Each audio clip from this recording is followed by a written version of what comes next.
In this video, we will discuss about the break and continue statements and their use in C++ programming.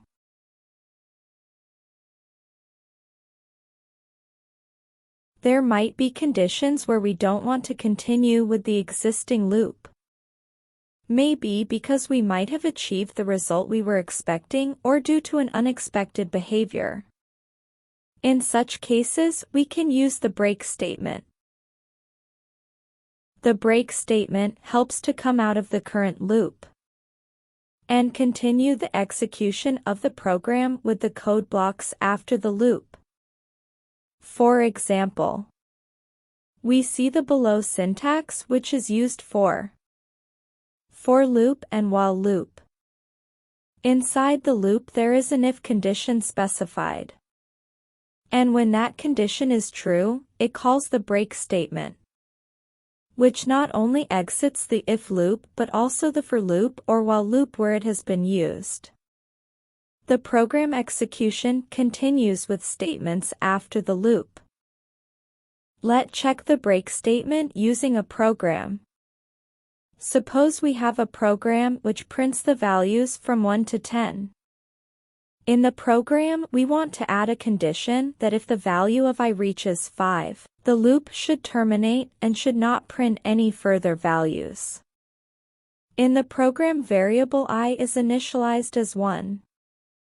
In the condition, it checking the value of I less than and equal to 10, and finally, I will be increment by 1 in every loop.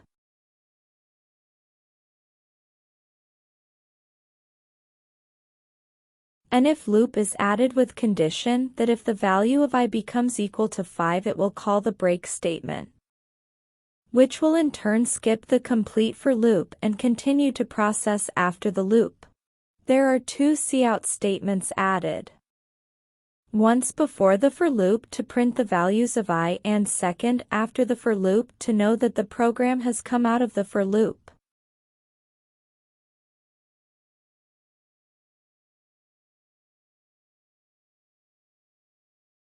Once executed, we can see that the values from 1 to 4 are printed. The for loop starts with value of I as 1 and prints the value of I from 1 till 4. Once it reaches 5, the if condition becomes true and the break statement is called.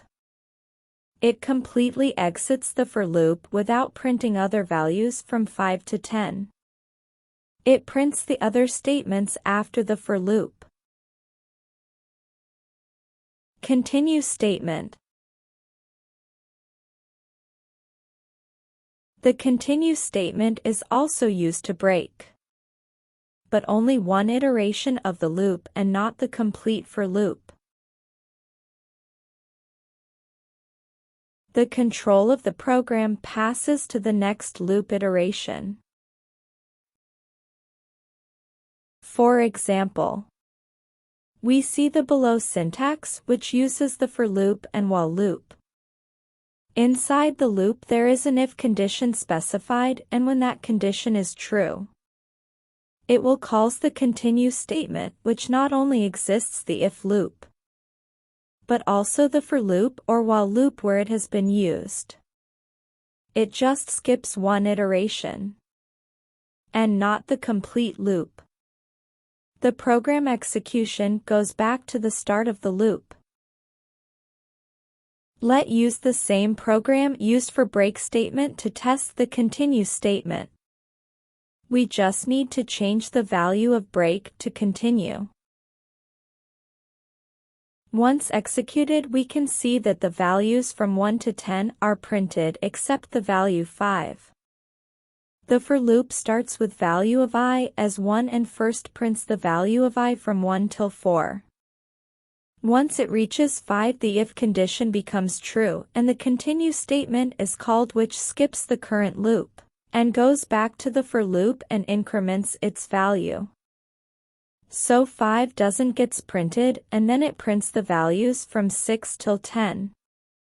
And then the loop is broken.